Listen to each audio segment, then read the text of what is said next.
Assalamualaikum warahmatullahi wabarakatuh. Sahabat beriman yang dirahmati Allah. Rasulullah Shallallahu Alaihi Wasallam berpesan, siapa saja yang mengawali doanya dengan dua kata agung ini dan sesuai dengan tata cara berdoa yang benar, maka doa yang dipanjatkan akan diterima dan diijabah oleh Allah Subhanahu Wa Taala. Dalam menjalani kehidupan, pasti seseorang akan mengalami pasang surut. Kadang seseorang mendapatkan nikmat dan kadang pula mendapatkan musibah atau cobaan. Semuanya datang silih berganti.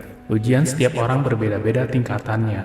Walaupun jenisnya terkadang sama, mungkin kita mengalami kondisi yang sangat sulit dalam perekonomian, sulit dalam mendapatkan jodoh, sulit rezeki, masalah dalam pekerjaan, atau berbagai ujian dan masalah yang lainnya.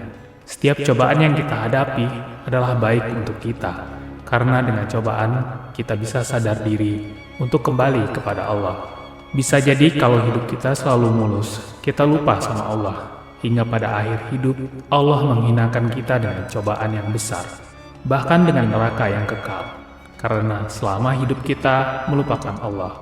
Apapun cobaan yang datang kepada kita, haruslah kita ambil sisi positifnya.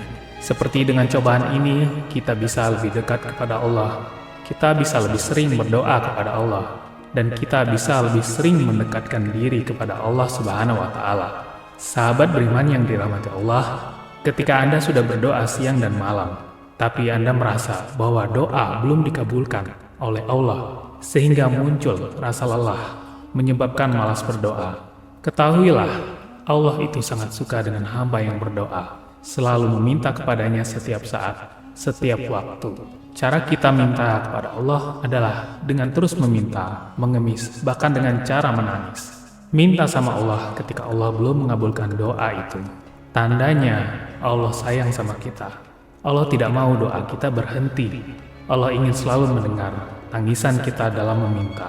Karena Allah Maha mengetahui kapan waktu yang tepat dan bagaimana cara Allah membantu meringankan beban kita. Allah mau dari kita selalu meminta, selalu berdoa, dan selalu ingat kepada Allah di waktu sedih ataupun di waktu senang. Jangan sampai kita hanya ingat Allah ketika di waktu sedih saja, dan meninggalkan Allah di saat kita sedang bahagia. Ada bacaan menggunakan dua lafaz agung, yang bila kita awali membacanya sebelum berdoa, maka doa tersebut tidak akan ditolak, asalkan kita selalu yakin bahwa pasti dikabulkan dan diijabah oleh Allah Subhanahu wa Ta'ala. Rasulullah Shallallahu Alaihi Wasallam sendiri memberikan jaminan siapa yang berdoa dengan mengawali bacaan ini akan Allah beri apapun yang diminta hambanya. Dari Anas, ia pernah bersama Rasulullah Shallallahu Alaihi Wasallam yang dalam keadaan duduk. Lantas ada seseorang yang sholat, kemudian ia berdoa, Allahumma inni as'aluka bi anna lakal hamda, la ilaha illa antal mannanu, badi'us samawati wal ardi, ya zal jalali wal ikram, ya hayyu ya qayyum. Yang artinya, ya Allah, aku meminta kepadamu karena segala puji hanya untukmu. Tidak ada sesembahan yang berhak disembah kecuali Engkau, yang banyak memberi karunia, yang menciptakan langit dan bumi. Wahai Allah yang maha mulia dan penuh kemuliaan, yang maha hidup dan yang maha berdiri sendiri. Kemudian Nabi Shallallahu Alaihi Wasallam bersabda, sungguh ia telah berdoa pada Allah dengan nama yang agung, di mana siapa yang berdoa dengan nama tersebut, maka akan diijabahi. Dan jika diminta dengan nama tersebut, maka Allah akan beri. Hadis riwayat Abu Daud dan An-Nasai. Dua lafaz agung tersebut adalah Ya Hayyu Ya Qayyum. Selanjutnya akan diberikan juga bagaimana cara menggunakan dalam berdoa dengan adab yang baik, agar doa cepat diijabah. Pertama, memulai doa dengan memuji Allah dan bersalawat kepada Nabi Shallallahu Alaihi Wasallam. Memuji Allah dengan dua lafaz agung yaitu Ya Hayyu Ya Qayyum. Membaca salawat Nabi Muhammad, Allahumma sholli ala Sayyidina Muhammad wa ala ali Muhammad. Yang artinya, Ya Allah, semoga salawat tercurah kepada Muhammad dan keluarga Muhammad. Yang kedua, taubat dan memohon ampun kepada Allah. Caranya dengan membaca Astaghfirullah, yang artinya aku memohon ampun kepada Allah, atau bacaan istighfar yang lainnya.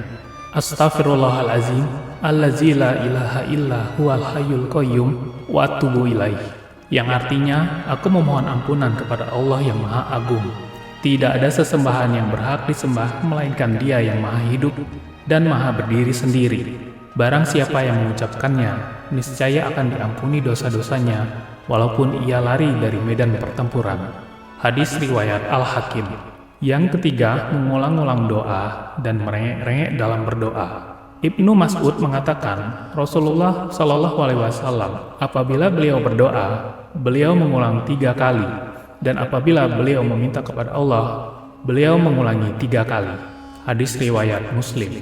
Yang keempat, yakin doa dikabulkan dan berprasangka baik kepada Allah. Allah Subhanahu wa Ta'ala berfirman di dalam sebuah hadis qudsi, sesungguhnya aku berdasarkan prasangka hamba-Ku kepadaku. Aku akan selalu bersamanya jika ia mengingatku. Hadis riwayat Bukhari dan Muslim. Yang kelima, berdoa di waktu mustajab. Dari Abu Umamah radhiyallahu anhu berkata, ditanyakan kepada Rasulullah Shallallahu Alaihi Wasallam, doa apa yang paling didengarkan? Beliau bersabda, doa pada pertengahan malam terakhir dan pada setiap selesai sholat wajib. Hadis riwayat Tirmizi. Itulah tadi tata cara berdoa yang baik dan benar sesuai tuntunan Nabi Shallallahu Alaihi Wasallam. Semoga segala doa kebaikan yang dipanjatkan oleh Anda diijabah, dikabulkan oleh Allah Subhanahu wa Ta'ala. Wabillahi taufiq wal hidayah. Assalamualaikum warahmatullahi wabarakatuh.